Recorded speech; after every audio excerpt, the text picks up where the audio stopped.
He's a cool character. And we'll go live. What is up, folks? I'm pretty sure we're live here now. Are we live? Yep. We're gonna do intro splash because it's so fun. When I made this, it was a blast. So we're gonna do it. Oh, I was hoping it was going to be Jim walking away from a car exploding. I lost that somewhere. I don't have the clip anymore. I don't know where it is. Press F to pay respects. Yeah. I even renamed it Jim's Explosion.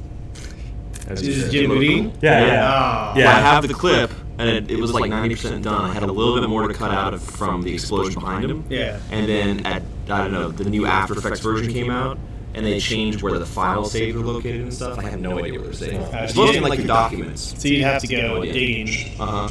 But as long as it still exists. That's the one. Yeah, hopefully somewhere. Yeah, I just one can't day. find it. Yeah. All right, guys. yeah, Are we officially live? We're live. All right. Welcome to this rainy day GigaCast. It is Friday, the 9th of November, on the year Of our Lord, 2018. Yeah. The Year of the God Emperor. Yeah. So I'm John with, Mark. and also John. so we are here the morning of Warzone. Yes, so Today's the first tonight day? is the first day of the painting competition and open play, I believe. Okay, cool. Tomorrow's the tournament officially starting. Yeah. So for those guys that are in town, Warzone starts tonight. It's actually a really great time to go in and meet the other guys, get a few practice games in, or kick back, have a couple of beers, or participate in the painting competition. And then tomorrow and Sunday you'll be there. Streaming and commentary as well. So So it's going to be super fun. 8th edition has a lot of changes over the FAQ. The meta has been changing. So this is, I believe, the first big tournament since the big FAQ dropped. something like so that. it's the first big one where we get to test out new meta lists and see what the new big dogs are. Yeah. Hopefully we'll see a lot of new lists, Yep. especially with people trying to push the boundaries. Yeah, they made a nice breakdown. hear- I think Colin did it. No. They make a breakdown of the percentages of the different attachments, the different armies, and everything. It's really cool. So it's going to be cool to see. There's 40% of armies, I believe, have a knight of some sort. So yeah, it's a lot. Good. It might not be that much, and I know for sure 40% of armies are Imperium of some sort. Yeah. As it should be. But I'll check on the exact stats when I do the live stream later tonight. Yeah. I think we're doing a game with Nick Nanavati and Mark Abramowitz. Gotcha. Yep, I'm good with names. Gregoire says that we might have a little bit of an echo. Uh-oh. Echo. Echo. Echo. And also, good morning, Gregoire. How are you? I got to see those Migos with guns, and they are fantastic looking. I mean, the entire Japanese looks amazing, but I'm concerned about the Migos with guns. No, I gave the Japanese a shot. That railgun Dude, that game was on the amazing. Tengu, that Yeah. is So the bonkers. new rail guns for the Japanese Imperial Japanese Navy (IJN), they're massive on the walkers. Oh, yeah. And they ignore infantry and cover saves. So I'm not realizing this. I was like, oh, I'll just hide behind cover. I should have just bummed rush you and got as fast as I could. Well, and the fact that it kills up to vehicle 4 instantly on that railgun is crazy. That's just most walkers. Yes. Yeah. Is just gone. Yep. Gone. Yep. Granted, the Spawn of Cthulhu will do the same thing on a charge, but Right. It's true, but still, you have to Yeah. really get up there. We still have an echo here. and the fact that it kills up to vehicle. No, it sounds good. That sounds okay to me. Yeah. I think we All fixed right. it. Cool. I think I fixed it. Let us know if there's any streaming stuff, because we had to do this a little bit on the fly because John's got to go down to Warzone after this. Yep. So, but yeah, the Imperial Japanese Navy releases December. Early December, or late November. Yeah, I want to say early December. So we'll have more streams about that coming up soon. I'll do a painting stream with the ninjas. They are amazing models. Yeah. The cadets are cool. They're the girls that man the machine guns. If you ever watch videos of World War II, at some point you'll see Japanese folks training right for the war, and you see them with their MGs and stuff, and it's awesome. Their school outfits and their machine guns. No, Imperial Navy outfits, sir. Yes, that's Not right. School outfits. That's right. Cadet school, I guess you could say. So when we're kind of talking about new releases, let's go over new releases. First and foremost, being Blackstone Fortress, that's going to be releasing tomorrow. Not tomorrow, sorry. Pre-orders go up tomorrow for Blackstone Fortress. It'll be releasing the 22nd. This is going to be the dungeon crawl game for 40K. Yeah. Silver Tower equivalent. Silver Tower. Yeah, and they've learned a lot from Silver Tower, so they're expecting like a lot of changes. It's not just going to be a reskin Silver Tower. And some of the big changes is also like how crazy the characters are. They really amazing. Once again, they're doing a great job of expanding the lore of 40K with these releases. Because like what they could have done is just plopped in a bunch of Primaris Marines and be like, cool, each person's playing as a different chapter. Yeah. You get a lieutenant. Yeah, I was going to say, don't worry, guys. There's 9 new lieutenants in this box, and that would set people off to no end. Yeah. But once again, we see a new rogue trader, so we're kind of filling that out. We also have an Imperial Navigator that we've never, once again, experienced before. Right. There's Man of Iron. Yeah, yes, the robot. That's the crazy part. Yeah. Like, that's supposed to be the people that revolted against the Imperium as AI. So Mark kind of like touched on the fluff a little bit, but so Man of Iron is something from the way back days of 40K fluff, where this was pre 30K, where humanity had developed full functioning artificial intelligence. Age of Strife, right? I believe so. So basically, as good AI does, they realize humanity is the worst thing for the universe. No way. And so these Men of Iron revolted and tried overthrowing humanity, and obviously failed. But now there's this character in this game, Blackstone Fortress, who was one of these robots, or androids, I think is a better term. I would say robot. Yeah, but basically he has hidden himself away in the Imperium for long enough for people to forget about what Man of Iron looked like and what they were. Right. And he is now posing as a automaton, an Imperial automaton, autonomous agent. Doesn't he like spout off some Archmagos' name and be like, I work for him, Imperial decree. Yeah. So Aaron, if you're wondering, Blackstone Fortress is $150. If you prepay for it, you get 15% off. So if you're interested in it, you can definitely call in the store. I know you're up in Tennessee. We miss you. But you can call in, we can get you your prepayment, and we can ship it out to you, no problem.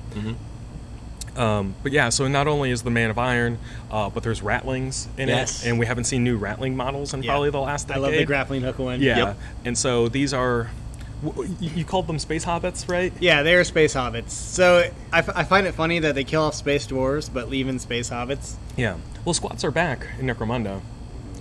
Well, so but at least they acknowledge that squats are still in the fluff. You know, like I do appreciate them not just saying all squats are dead. You'll never encounter a squat ever. Yeah. What's a squat? You know, that kind of mentality. What's a squat? Yeah. People were confusing the squats with Ratlings. I'm like, y'all, you can't confuse squats with Ratlings. Well, like, I can understand the confusion, especially someone who's like not in 40K all the time. That's fine. It's diminutive humans. But it is comparing hobbits to dwarves. Right. So, but it's kind of cool to see these new models, and definitely a new direction for them as opposed to the old Ratling models for like Astra they're Militarum. still metal, right? Yeah, or they might be resin now. I don't know. I haven't seen them in a while. But the neat thing about them is the fact that it's just almost a perfect transition if you want a science fiction hobbit. Yeah. Like they're still, you know, they shy away from close combat, so they're snipers, and they still love food.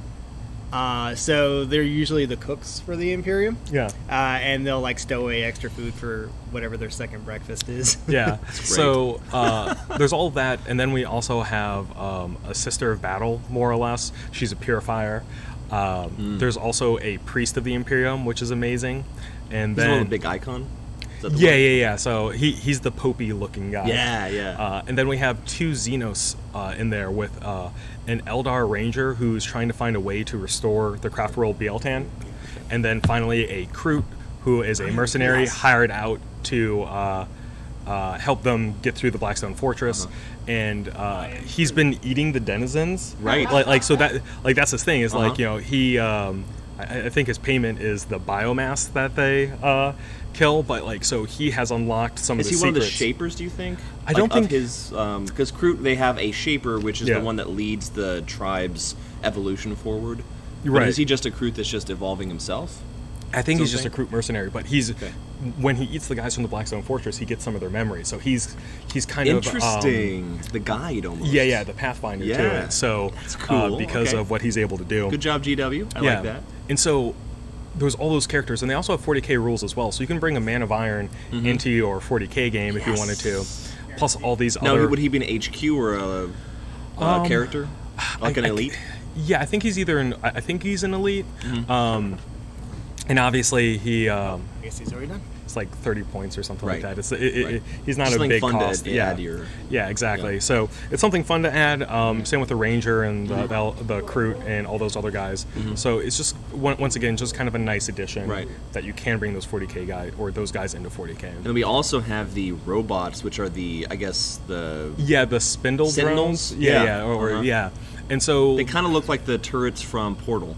Yeah, it's very true. So the Blackstone Fortress is this ancient piece of technology left from way, way, way back before everything else with the old gods or the old ones and the Necrontyr fighting against each other. So those spindle sentinels are more or less, what is it? They're ancient tech, far beyond everything else. So they're completely alien to anything else that we've seen in the 40k universe to this point. Well, if you can imagine, the Age of Strife was like the peak of technology. Yeah. And then ever since then, it's all been downhill, so to speak. Exactly. I mean, Eldar continue with their technology, so they're the ones that look kind of the most advanced. Yeah. Tower up and coming, so it's kind of a hodgepodge of new stuff. But all this old stuff to see, it's great. Yeah. We also have the Chaos characters. Correct. Right? Yeah. So with it, there's new Chaos guys. It's really cool because this is the first time we've seen plastic Trader Guardsmen. So from Cadia. Yeah. If you so cool. If you guys ever wanted to see those Trader Guard and get them, I think you at least get 10 in the box set. My personal favorite thing though is non-marked Chaos Beastmen in the 40k universe. That's cool. So we got the Zangors for Thousand Suns, but now we have just Beastmen for Chaos living in the 40k universe. And so we also have some new Chaos Space Marines and a new Chaos HQ. It looks like a guy in Terminator armor, which is pretty cool. So Blackstone Fortress pre-orders this Saturday. As long as you get your pre-order in before release, we'll get you a discount on it. We'll ship it to you no matter where you're at. So please, by all means, contact the store. Please make sure you get your pre-order in. Don't just request here on the page. But yes. So with this, we'll end the little pre-order section because we have a very special guest. Yes. Daniel. Oh no, it's all good. It's all good. Our delivery man, he's awesome. Bye, Stanley. Have a good weekend. All right, I'm gonna take off and let Daniel sit down so he can talk about Warzone. Here, we'll give you. Come on, Daniel. I know it's raining a lot this whole weekend. All right, everybody, this is Daniel Hester. Hi guys, from Warzone Atlanta. So this whole weekend is going to be awesome. We have tonight, tomorrow, and Sunday. But I want you to tell us a little bit about the weekends, what's involved in the tournament, kind of the layout and everything, starting with what's going on today and tonight, and then going on through the rest of the weekend. Good deal. Well, first of all, appreciate you coming down for us. My pleasure. So get some info from you as well once we get into everything. Tonight we are going to be doing open gaming, Shadow Spire. There's a live stream tonight of Nick Nanavati, Nick Brown, versus Adam Abramowitz, the best general. Yeah. So it's going to be two big internet names going at it, trying to see who's going to take the #1 Facebook set there. We're going to see. We'll see, yeah. It's gonna be fun. Now, do you know what their lists are already, or? So I do, yes. So tonight, Adam's actually going to play his Tyranid list that he's playing at Warzone. Nick is actually not playing because they didn't want to do a mirror match. They're both playing Tyranids, as everyone can go look on Warzone. We have all the lists posted. So tonight, Nick is playing a Ultramarine / Soup Army. Yes. It's the little hotness with the jump packs and the lords and stuff. Yeah, Blood Angels, Imperial Knights, and then either. Well, no, this is the this is a little different. Okay. It's the Blood Angel, Space Wolf. Oh yes, yeah. Yeah, it's a little soupy commander list with rowboat. And this is specifically for the post FAQ, so that you don't necessarily need to have all the CP regen that the Knight list and the Slamginius list had. Yeah, right? So there's no Knight in his list tonight. Right, nice. So okay. It's all dudes and some whirlwinds. I got to see it last night. 23 different Knight detachments in the list of all the players in the tournament. Okay. Yeah, so that's going to be fun to see. There's actually one list that has 3 Castellans. Whoa! So that's some feel bad moments for probably maybe 3 Whoever's to 5 people. unprepared, right? Yes.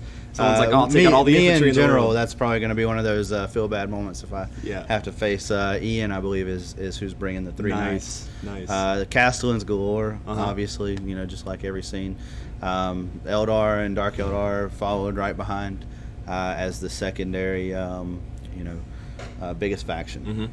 So it's and they have a little bit of kind of a soup, right? Because you're going to take them as Eldari. Yes. Okay. So I mean, they did the little FAQ to the Ynnari, but it's still really good, and you see it across the country winning top tier type lists and tournaments.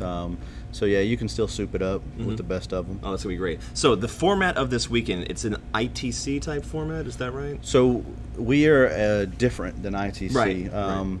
Now, we enjoy that they put on the points and they do all the calculations, so we don't have to do something like that. What it is we do things a little bit different, and here's how we do it, just like we did at Warzone Giga and always at Warzone. We take and we have a best general.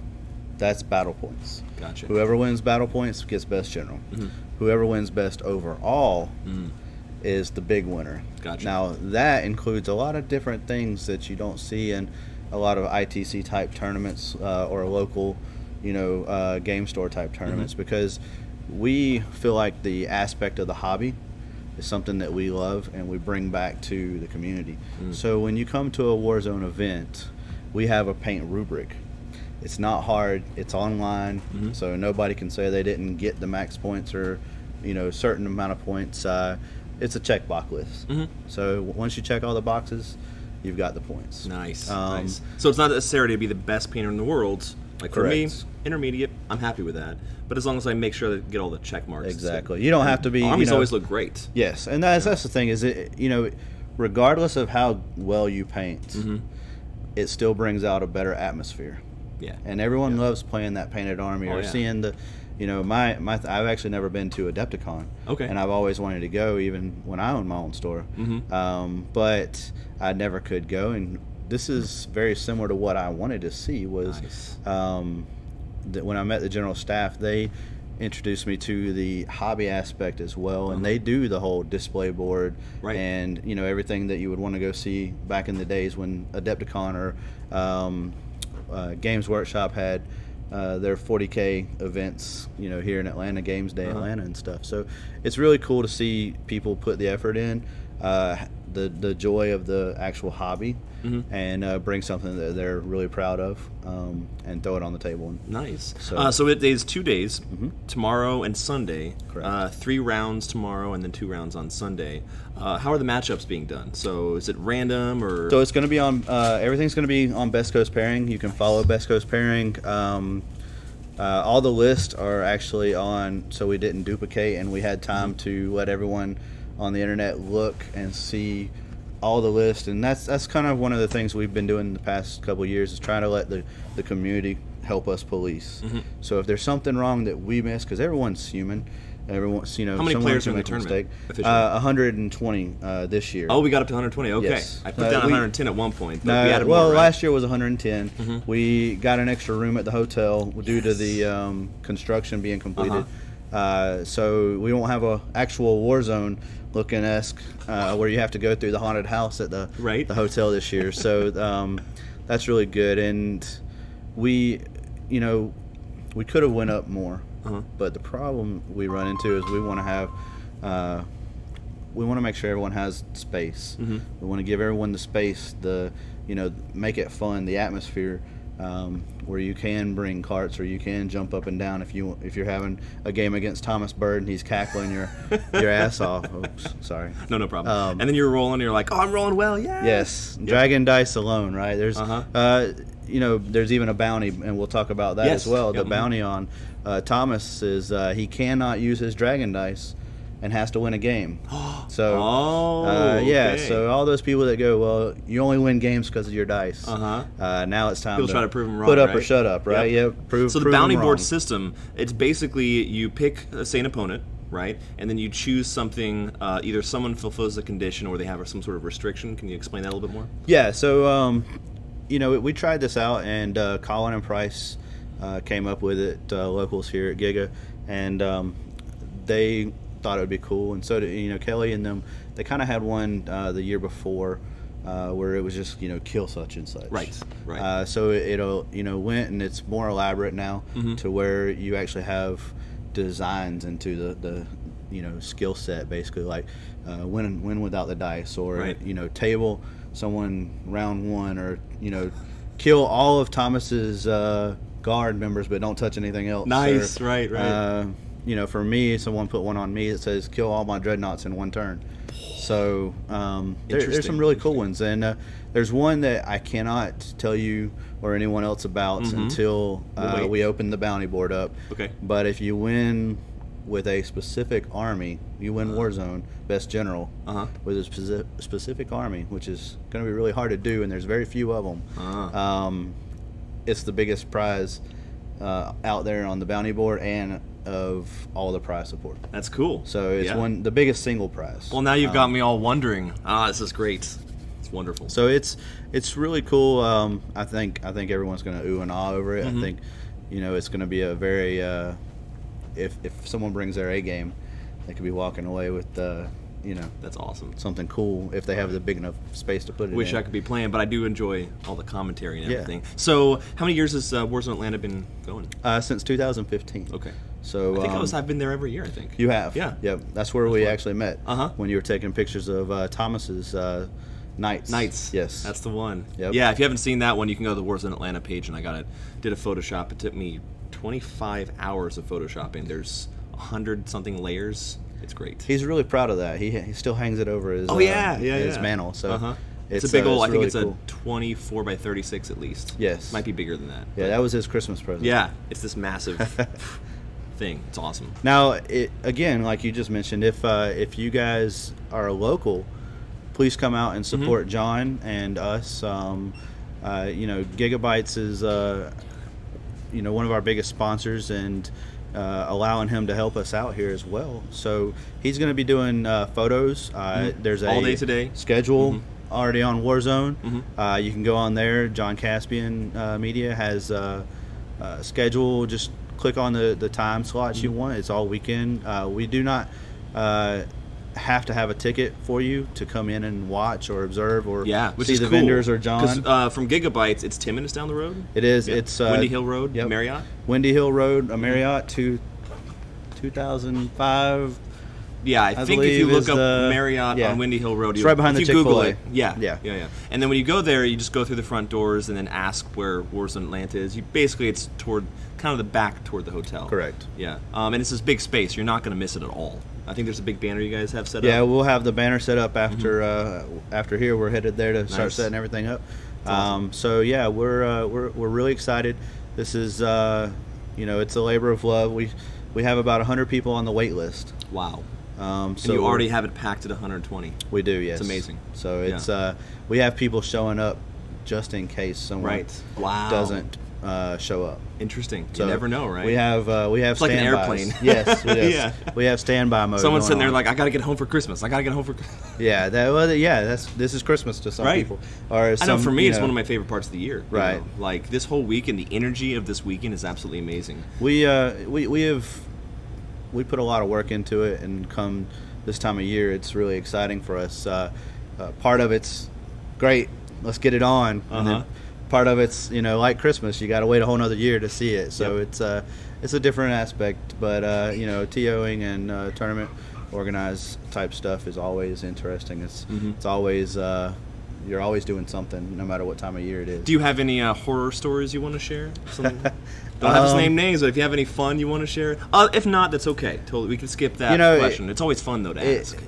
We talked about this on one of the podcasts that I'm on, Come the Apocalypse, and we we went through the whole step of being a TO from start to finish, from small to large. Okay. And the podcast is Come the Apocalypse? Come the Apocalypse, yeah. So, it's for someone just starting off, it's great to listen to and see what it takes to start a small and then go to a bigger organization like this. And it takes, you go back to the saying, it takes a village to raise. Yeah. So how large is the team putting it on?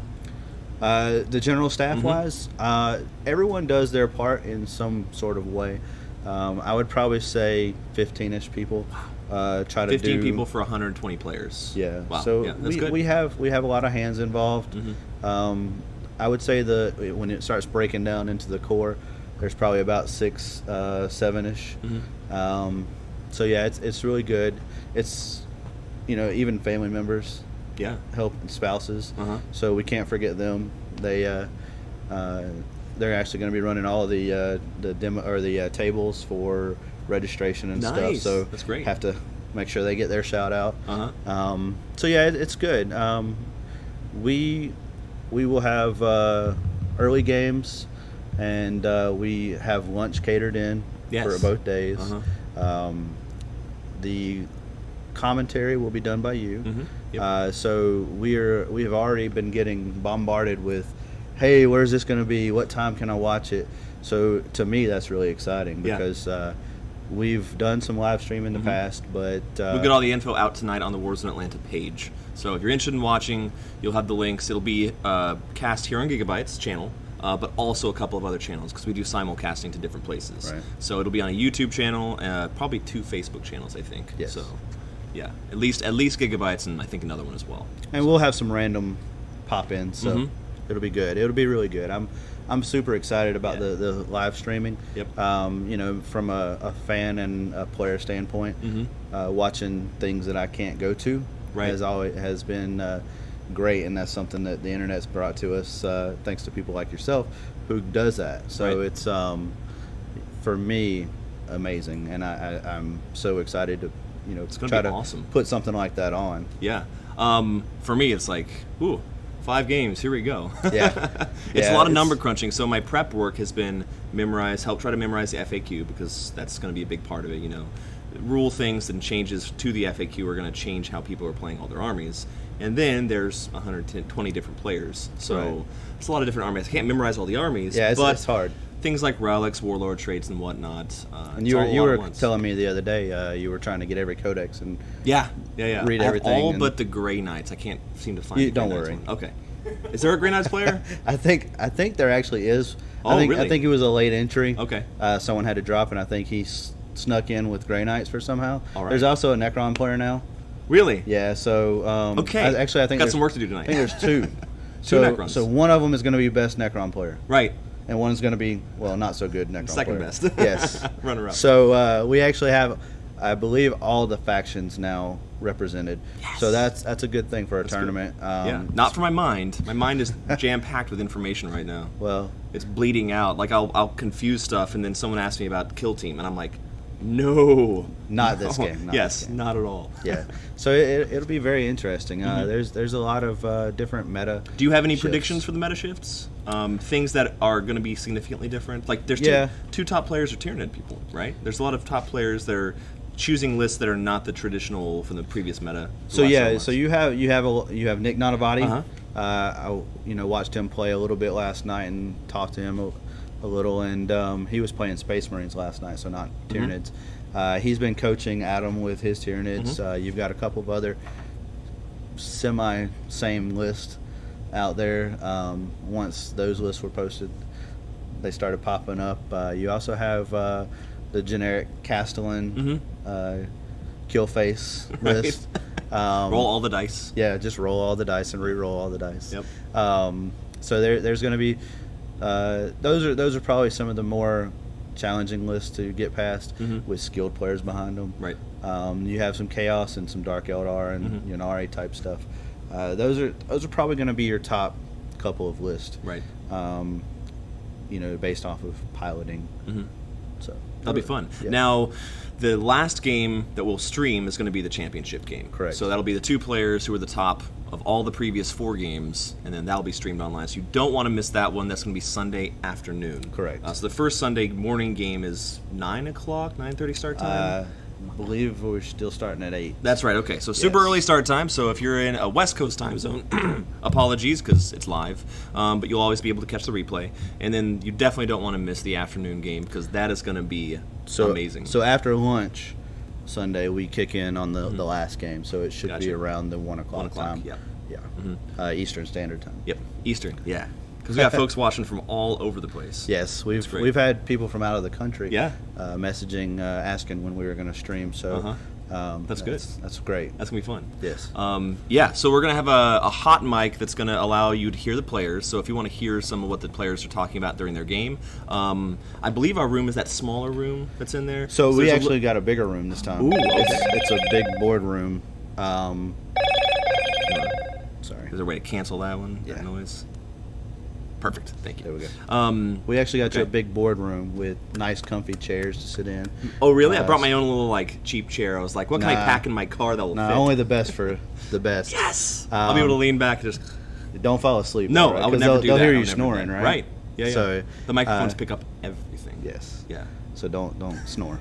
No. Yeah. So we got big boardroom. That was the extra room that they added on after the construction. Oh, so nice. That's great. Now, how many people will be in that room specifically? That's going to be just you. So you're gonna. So I'll be able to have that microphone and have the players whenever I want to turn that one up. Y'all are getting the full treatment, man. Yourself. That's great. That's great. So you can do that. That's awesome. Cool. So the commentary that I'm going to be doing, if I'm in the room with them, I won't necessarily be able to do a lot of predictive stuff, like what he should do here, what he's going to do here, because they'll be there with me, right? Right. Well, so you're going to be a little off the table as well. So. Right. So I could whisper, but I'd rather just kind of talk about what's going on. But it's going to be fun, for sure. That'll be great. Well, it'll be good. It's so from a standpoint of live stream, it's far more than we've done. Right. I'm grateful that you came down to help us out, and you're going to do this, and I think the fans will enjoy it regardless. Right.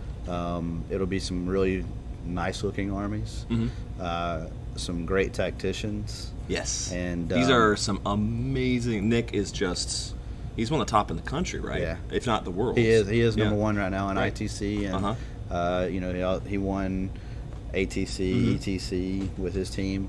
So there's a lot of different winners involved in Warzone right now. You've got Stephen Mitchell, who went down and won the Crucible, won a big sword down there. He's won several other gigabytes, things like that. So there's a lot of different names in there. You know, Colin Watts, who's come in. The joke is the final boss, because you have to beat him to get the winner. Yep.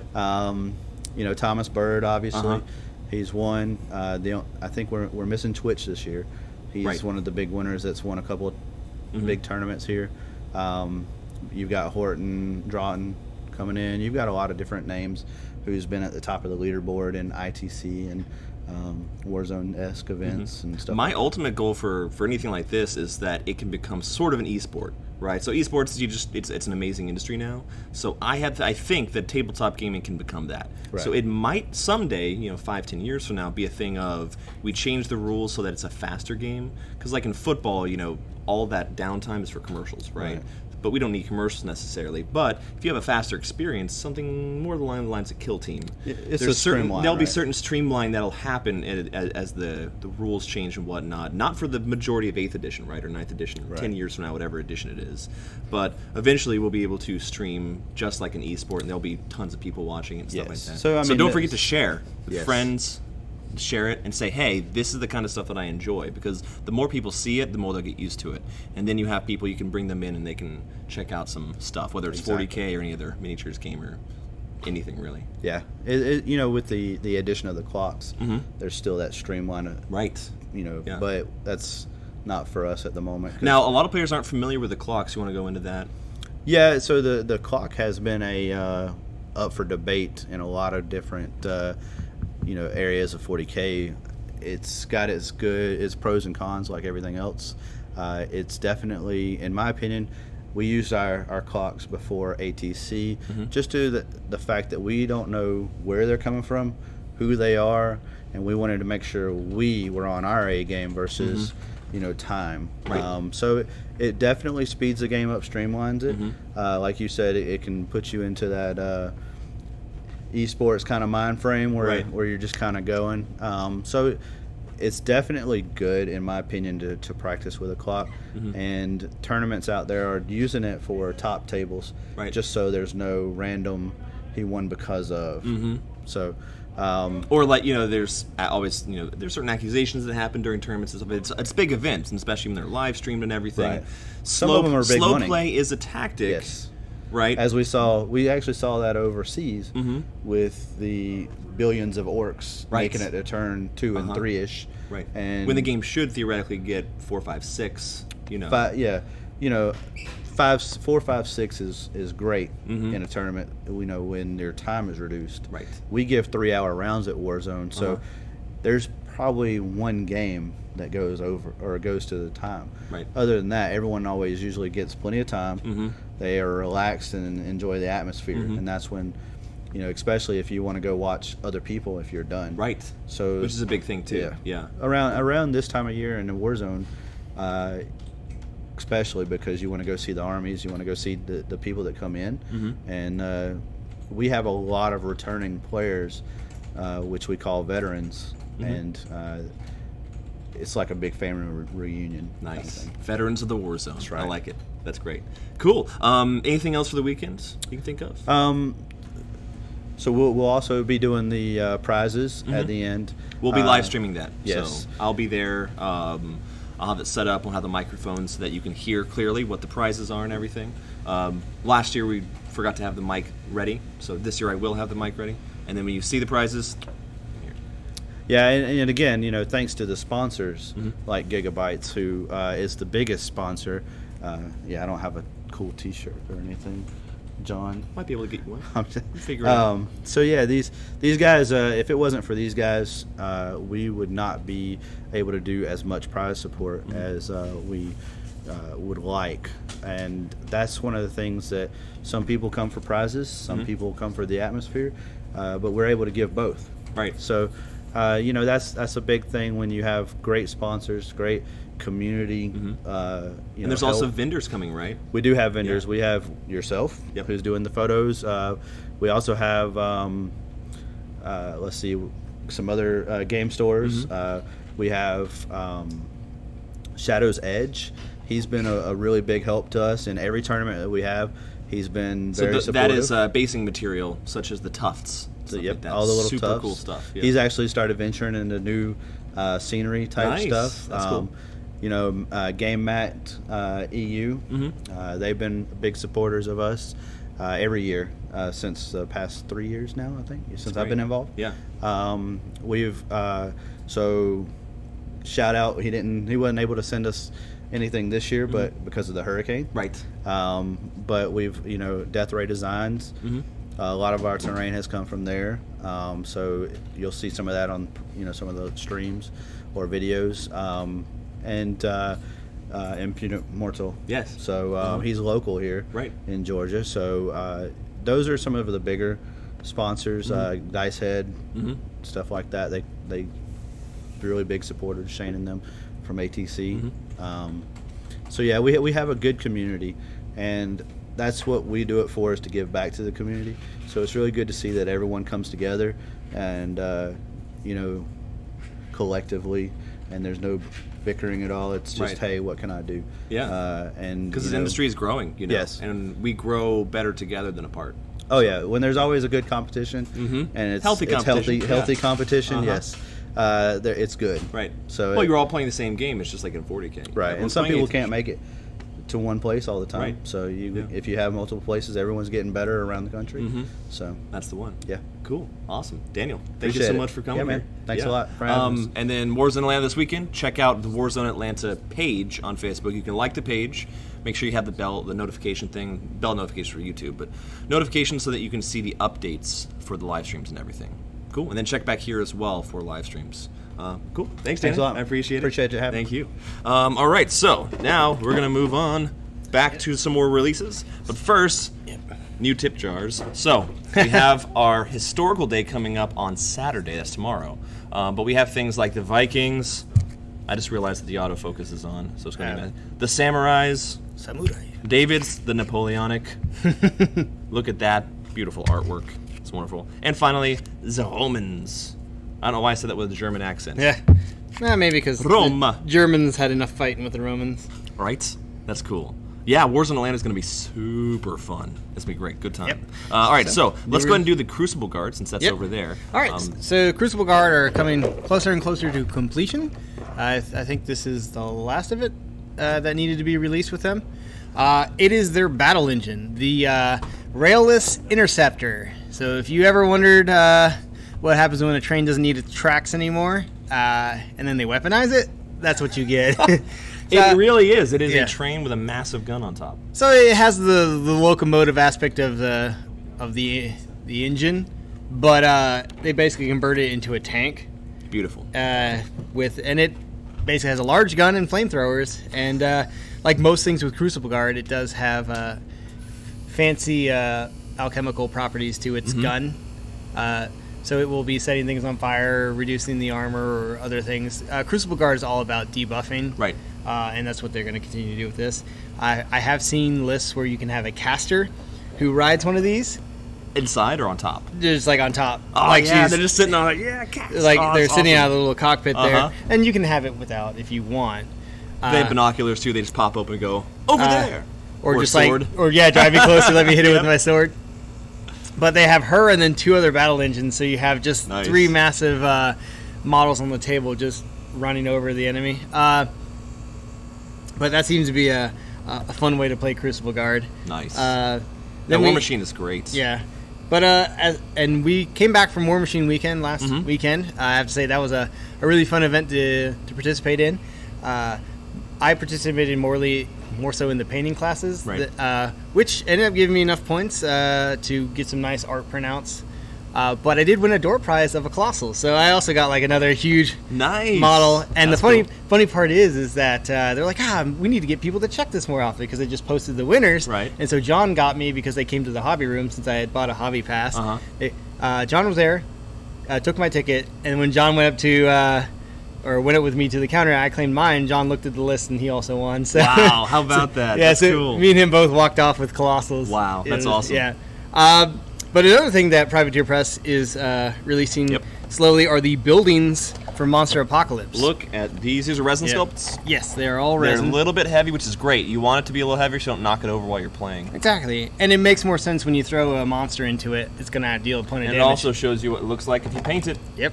Bam.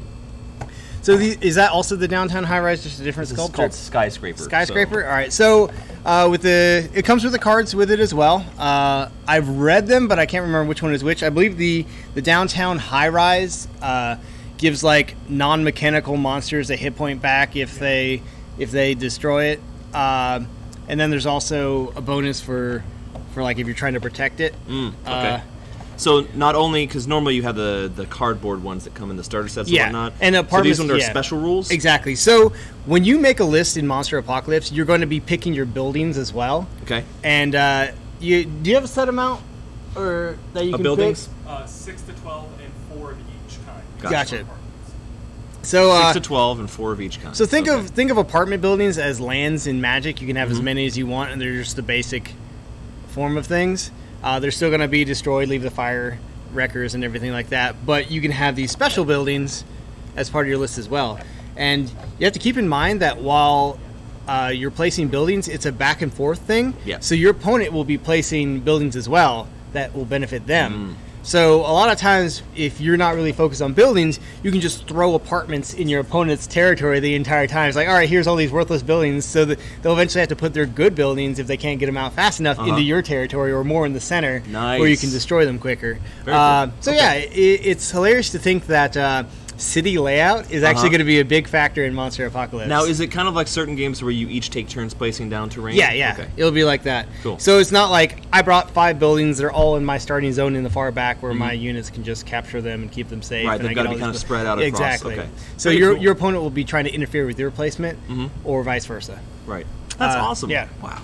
That's cool. So it's gonna be now for D&D. Yes. We have Guild Master's Guide to Ravnica. Am I saying that right? Yeah. Ravnica. And so it's a little. So these are cool. These are the dice, right? Yeah. Those are the dice. And if you got the Tomb of Annihilation dice and weren't so impressed with them, these are a lot better. And they've also learned that with things like advantage and disadvantage, people like to have 2 d20s and roll them at the same time. So they've actually included that in this one. Perfect. And then this one is the Dragon Heist dice. And I believe they've done the same with that. Yeah. And they're large d20s too, is what it looks like. Yeah, very, very easy. And they've also did a little hit point tracker as well. Super good. So, you know, That's beautiful. The people from Wizards of the Coast definitely just went in, or does Wizards of the Coast also claim this, or is that just Hasbro in general? No idea. I forget. Well, I'll figure it out. Yeah, the parent company, the people we talked to at Wizards of the Alliance Coast, Open House. Wizards of the Coast, yeah. But when we talked to them, they said they actually listened to a lot of feedback with players, and honestly, because they have these as life counters for Magic the Gathering, so it's not hard to just bring it over for a dice set for D&D. So when you have 50 hit points to deal with, it's a lot easier than erasing your total, counting down, or having dice that you can swat out of the way on accident and be like, wait, what was I at again? Yep. You just have this nice tracker that can keep track of everything. I can tell you I've done that many times. Yeah, exactly. Yeah. Many times I'll also forget why I put that dice there and pick it up. Yeah, so this is obviously not something you can roll. And so it's not going to be. Yeah, exactly. It's like, oh man, I rolled a 50 every time. Right. But no, it's great. You're going to easily keep track of your health. You're going to have 2 d20s to say, hey, this is my advantage or disadvantage. Take the lowest or highest. And you just obviously have your weapon dice or your That's great. other hit dice, basically, for how much health you get back. It's just, you have your basic standard set with an extra d20 and a life counter. It's honestly a really great set to start the... it's perfect if you're doing any of our Wednesday night games, Sunday afternoon games. Wednesday nights, obviously... It's got so many people here every single week. It grows and grows. Yep. That's the Adventurer League, which is great. What about the maps and miscellany? So basically, since they're finally venturing deeper into Magic the Gathering, and with their most popular plane, which is Ravnica. So for those of you that don't know, Ravnica is a plane where the city has encompassed everything. If you think Star Wars, it's Coruscant. Right. It's just a planet that's a city, or in this case a plane. But and just everything is run by the guilds, and it's functioning as a piece is held by a guild pact, and you have all these various guilds. I think 10 guilds total. Okay. All of them vying for some form of dominance or control, or like for example, Dimir, which is the subtle spy-like guild. Their job, like each one has a job. Like Boros is control, or not control, but like military presence. But Dimir is the weird one. They're all about subterfuge, and their goal is to like break up the guild pact. Nice. So Interesting. The way I had it explained to me was that it's only as strong as like its resilience, and so if Dimir can break it, then it wasn't strong enough. Gotcha. They're always trying to test the guild pact, because before the guild pact was simply just a set of rules. Like think of it now. Like I can't, I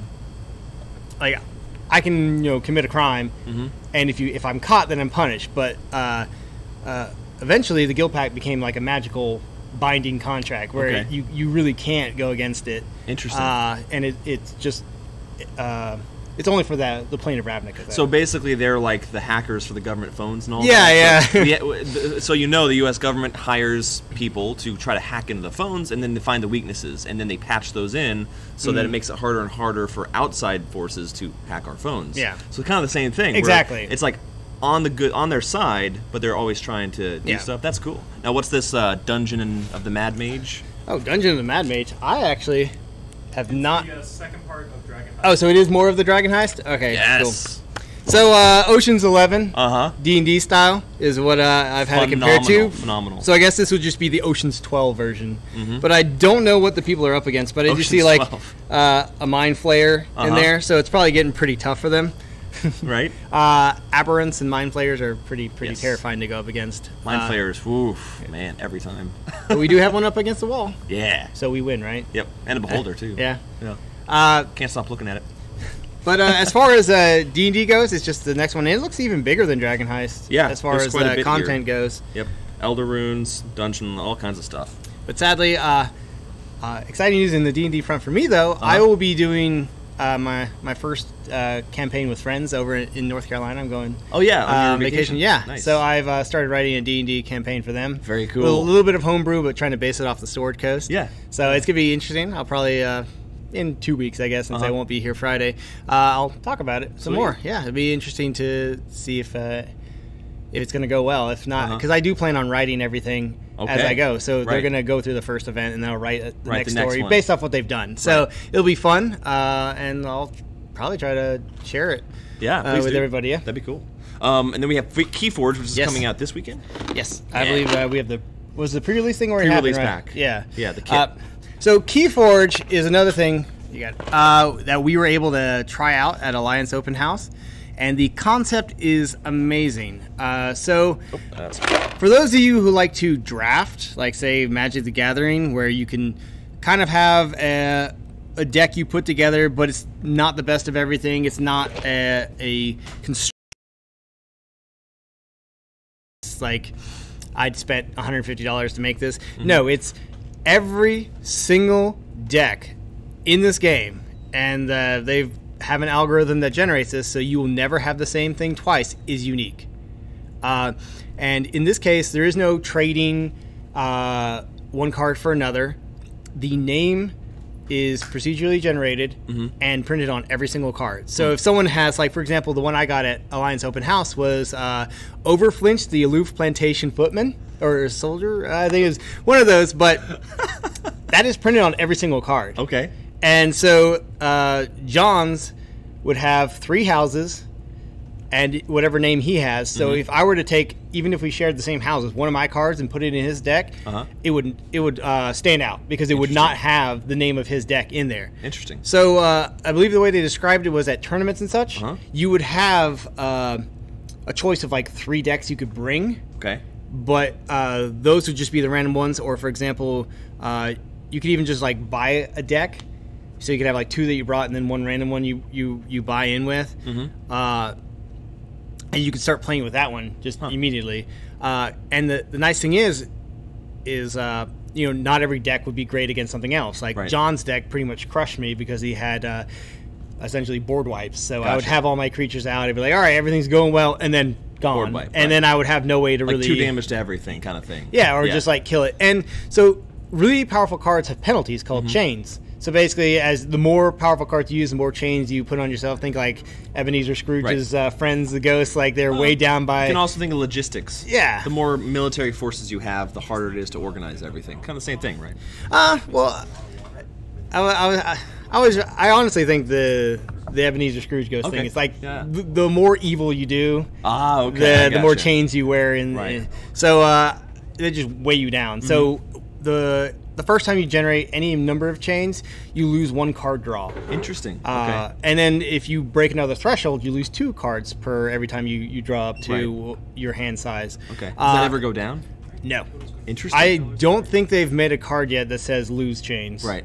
And if they did, it'd be very awkward because since it's randomly generated, you might have, I lose chains, yet I don't have anything that generates chains. Right. Interesting. Okay. And the neat thing about Keyforge is you claim a house you're going to play that turn. Okay. So, for example, I have a hand of 5, and I have 3 cards of one house and one of each of the others because each deck is 3 houses. Right. I cannot play the other 2 houses.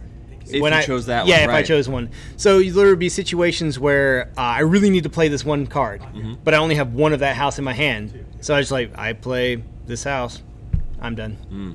But that is also the cards that you can play that are on your battle line. So yes, yeah, exactly. In this, you have your battle line, which effectively is like your magic, your creatures, all of your actions or spells or things like that all happen kind of separately, and they can affect the creatures that are in the line. But if you choose to play the fire, for instance, maybe you only have one card in your hand, then you want to play the 2 that are on the board. Yeah, exactly. But you're like, oh, but I can use these like my gray symbol or whatever. Use the 3 gray symbol, but then I can't use my dudes on the board, which are effective at taking out creatures or whatever. And it's neat. I had one of the cards in my deck was you force your opponent to activate one of their houses. Interesting. So you could have it where they have no presence at all in that house on the board, and you don't want to be shut out by them just swinging on the field. That's cool. So you're like, you're going to activate the blue house, and you're like, I don't have any of that. Now the game system doesn't have a health pool like in certain things, like it's Magic or other things. What you do is you want to activate the Keyforges. There's 3 Keyforges, and they have a resource called Ember, and the Ember you get by playing cards. And then creatures can steal it. You can steal it. I think you can also generate it at the beginning of your turn or something like that. And there's all kinds of different ways you can get it. But then at the start of your turn, if you have at least six, you have to then forge a key. Exactly. You have to as soon as you forge all 3 keys, you win. We win. And the first player to do that is the winner. Right? Exactly. So it's not one of those things where you're trying to just bash the face of your opponent. Exactly. So like in Hearthstone, you have entire decks that are built simply around bashing face. Yeah. And that's where you hit the character rather than the monsters and stuff. Exactly. So in this, it's all about manipulating Ember and then manipulating the creatures, because the creatures have these cool abilities like creating things or whatever. Yeah, there's some creatures when you activate them, they just generate you an Ember. They might not be strong combatively, but there's also creatures that will have essentially taunt, where you can't target the creatures that generate Ember. You have to target them first, and they might have armor, and armor regenerates, I think, after... Once per turn. Yeah, once per turn. So if I have 2 creatures hitting you, the first creature goes to your armor and then your health, and the second one would go to your health. Exactly. And damage does stack, so you don't have to, it's not like Magic where you have to finish off in one go. And then the excess damage has gone away. The excess damage transfers. Yeah. And so you have decks that will attempt to just keep the opponent's board clear. You have decks that will actually interact with your opponent's Ember. And it's all random. Right. No deck is the same. That's now cool. There'll be very similar decks, obviously, because you can't just have, I think they said billions of combinations with the algorithms they develop. Right. But you need. They said they will never print the same deck twice, but there will be obviously similar decks. Right. But because ultimately, there's only so many combinations of things. Right? Exactly. But it's neat to do that because, for instance, the pre-release kit, one of the sides has a lot of stealing stuff. Yeah. It's like if your opponent has Amber, you can steal one. Or if he has more than a certain amount, you can take one. Exactly. So it's one of those things where my opponent was trying to think, as soon as he saw me do it, he's like, oh, crap. Now I have to really worry about stockpiling Amber. Yeah, because remember, the key is forged at the beginning of your turn. Right. So if someone's like, oh, you have 6, I'll take one. Yep. And now you have 5 and you can't forge it. Yep. Yeah. Exactly. So you can definitely interfere with a lot of stuff. But we are actually running out of time. Oh, yeah. It is 12 o'clock. Yeah. Yeah. Cool. Well, thanks, everybody. Yep. That was a lot of information at once. Yeah. Special shout-out to Warzone Atlanta for this weekend, and Daniel for coming in and talking to us. It was great. Thanks, Mark, for going through the new releases, and obviously thanks John for all of his knowledge and information talking about all the new releases for 40K and everything. But I'll definitely have to review. Make sure you pre-order Blackstone Fortress because that is releasing on the 22nd, 23rd, that weekend, the Saturday of that weekend, and pre-orders go in next week. So have a great day, everybody. Yeah. We'll enjoy your weekend. And wait, that's the one. Yep.